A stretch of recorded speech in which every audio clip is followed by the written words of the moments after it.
Di Muscat, perwakilan dari Iran dan Amerika Serikat sekali lagi duduk di meja yang sama untuk melakukan perundingan yang menentukan arah masa depan kawasan. Dalam pertemuan ini, Teheran telah menegaskan posisi yang sangat keras kepada pihak Amerika bahwa masalah pengayaan uranium di tanah Iran adalah sesuatu yang bersifat non-negotiable atau tidak dapat dinegosiasikan dalam kondisi apapun. Para pejabat Iran menunjukkan rasa ketidakpercayaan yang sangat mendalam terhadap pihak Amerika. Mereka bahkan telah mengeluarkan peringatan keras bahwa jika terjadi serangan militer sekecil apapun, maka target-target milik Israel dan Amerika Serikat akan langsung menjadi sasaran tembak. Di sisi lain, Amerika Serikat tetap mempertahankan kebijakan tekanan militer yang sangat ketat di samping jalur diplomasi, dan ancaman dari pihak Trump mengenai konsekuensi buruk dianggap sebagai salah satu upaya untuk meningkatkan tekanan di dalam ruang perundingan. Selamat datang kembali di Baku Hantam 123. Di ibu kota Oman, Muscat, utusan dari Iran dan Amerika Serikat sekali lagi hadir untuk berdialog. Menurut laporan dari televisi pemerintah Iran, Menteri Luar Negeri Oman Sayyid Badr al-Busaidi saat ini sedang memfasilitasi komunikasi tersebut dengan bertemu utusan Amerika Steve Witkoff. Sebelumnya, outlet berita Middle East Eye dan Al-Mayadin melaporkan bahwa hingga saat ini belum ada pertemuan langsung secara tatap muka antara delegasi Iran dan Amerika Serikat. Menteri Luar Negeri Iran Abbas Araghchi menjelaskan situasi ini dengan menyatakan bahwa pertukaran pesan antar kedua belah pihak dilakukan melalui perantara Menteri Luar Negeri Oman. Sumber-sumber internal menyebutkan bahwa ada tahap ini, perundingan tidak langsung tersebut masih bersifat umum dan belum menyentuh detail masalah teknis yang lebih mendalam.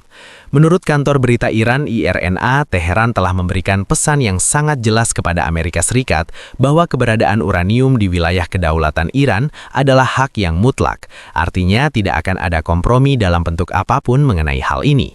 Namun, sumber yang dekat dengan tim negosiasi mengatakan kepada Middle East Spectator bahwa suasana pembicaraan saat ini masih dipenuhi dengan kecurigaan yang besar. Pejabat Iran menyatakan keraguan mereka bahwa Amerika Serikat benar-benar memiliki niat serius untuk mencapai kesepakatan yang adil.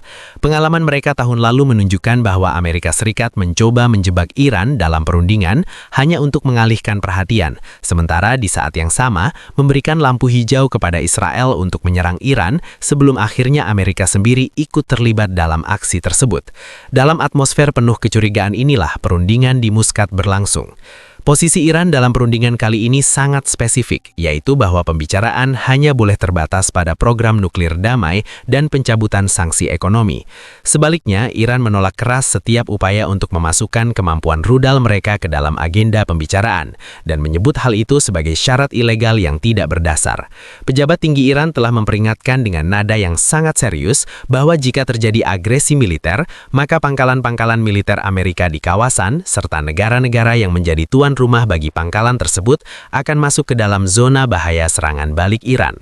Panglima militer Iran, Jenderal Abdul Rahim Musawi, menyatakan bahwa Iran telah memodernisasi rudal balistiknya untuk memperkuat pertahanan nasional sehingga setiap bentuk agresi dapat dijawab dengan kekuatan penuh. Di sisi seberang, Amerika Serikat terus memainkan strategi ganda antara diplomasi dan tekanan militer.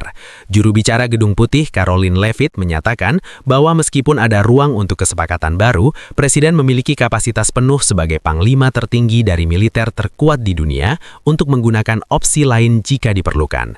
Tuntutan lama Amerika Serikat tetap tidak berubah, yakni penghentian total pengayaan uranium dan pembatasan ketat pada program rudal balistik Iran. Gertakan mengenai konsekuensi berat dari pihak Amerika dianggap sebagai instrumen untuk memojokkan Iran di meja makan malam diplomatik ini. Dari perspektif Israel, para ahli pertahanan mereka sangat skeptis terhadap terobosan besar dalam perundingan ini dan meyakini bahwa konfrontasi militer jauh lebih mungkin terjadi dibandingkan keberhasilan diplomasi. Ketegangan yang meningkat di Asia Barat dan pergerakan militer Amerika Serikat telah membuat Israel berada dalam siaga tinggi. Israel menganggap ambisi nuklir Iran dan program rudal canggih mereka sebagai tantangan keamanan eksistensial yang utama. Karena itulah, suasana di Muscat saat ini sangat tenang namun mencekam. Fokus pembicaraan sebenarnya adalah mencoba meredam ketegangan di kawasan, namun program rudal Iran tetap menjadi batu sandungan utama. Amerika menuntut pembatasan, sementara Iran menjawabnya dengan dengan kata-kata yang tegas, absolut tidak. Delegasi Iran berargumen bahwa sistem rudal mereka adalah bagian integral dari kedaulatan dan strategi pertahanan dasar mereka. Sedangkan Amerika berpendapat bahwa stabilitas kawasan tidak akan tercapai selama kemampuan rudal Iran terus meningkat dan dianggap sebagai ancaman besar. Perundingan hari ini bukan sekedar tentang diplomasi di atas kertas, melainkan refleksi dari perimbangan kekuatan atau balance of power di lapangan. Posisi resmi Iran sangat transparan, sebagaimana dinyatakan oleh pimpinan militer mereka dengan induksi rudal Khorramshahr 4 yang merupakan teknologi terbaru. Iran kini memiliki program rudal balistik terbesar dan terkuat di Middle East. Pejabat Iran mengklaim memiliki ribuan rudal dalam inventaris mereka. Data dari berbagai think tank internasional seperti CSIS dan IESS serta Badan Intelijen Barat memperkirakan stok rudal balistik Iran berada di angka antara 3.000 sampai 5.000 unit. Ini diakui sebagai stok rudal terbesar di kawasan tersebut. Selain itu, Iran telah meningkatkan kapasitas produksinya dan menyiapkan skenario untuk perang jangka panjang. Mereka menyebut ribuan rudal ini sebagai garis pertahanan fundamental atau tembok dasar keamanan nasional yang tujuannya bukan untuk agresi, melainkan untuk deterrence atau pencegahan perang. Dalam pernyataan pemerintah Iran baru-baru ini, fokus utama tertuju pada rudal Khorramshahr 4 yang juga dikenal dengan nama Khaybar. Media Iran mengklaim rudal ini memiliki jangkauan hingga 2.000 km, yang artinya dalam bahasa sederhana, rudal ini sanggup mencapai wilayah Israel jika ditembakkan dari daratan Iran. Dengan kecepatan mencapai Mach 16, Iran mengklaim rudal ini memiliki karakteristik hipersonik yang membuatnya sangat sulit dicegah karena kecepatannya yang berkali-kali lipat dari kecepatan suara.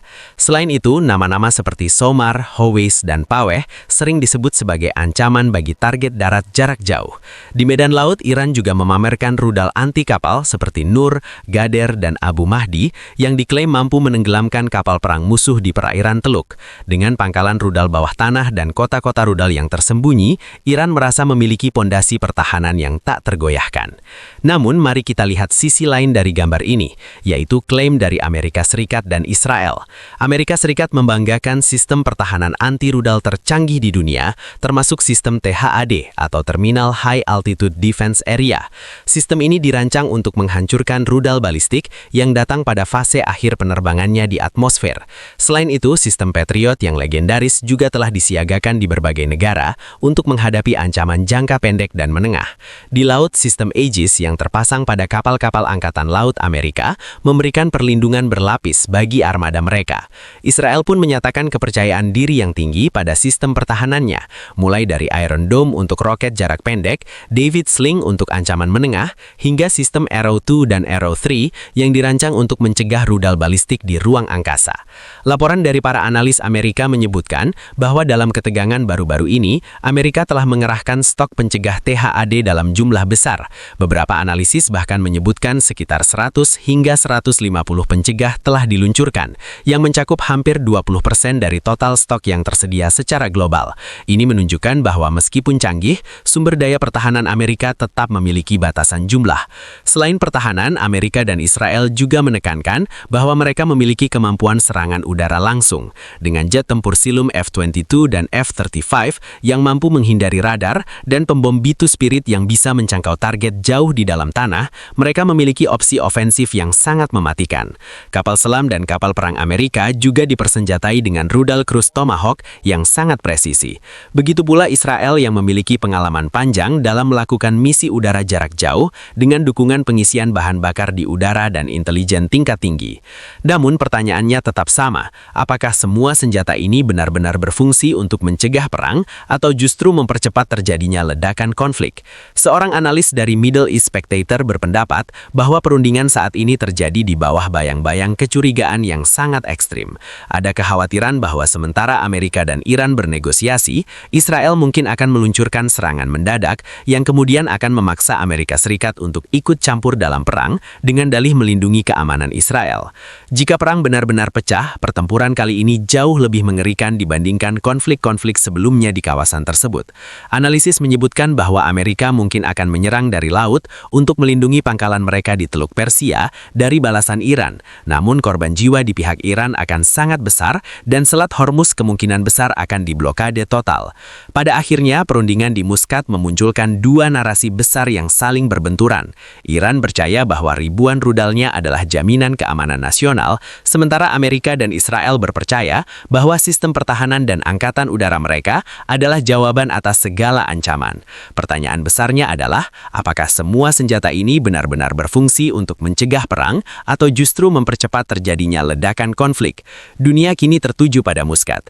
Jika setelah sesi ini kedua belah pihak menunjukkan kesediaan untuk terus berbicara, maka perang mungkin masih bisa dihindari. Namun jika tidak, situasi bisa menjadi tidak terkendali dengan sangat cepat.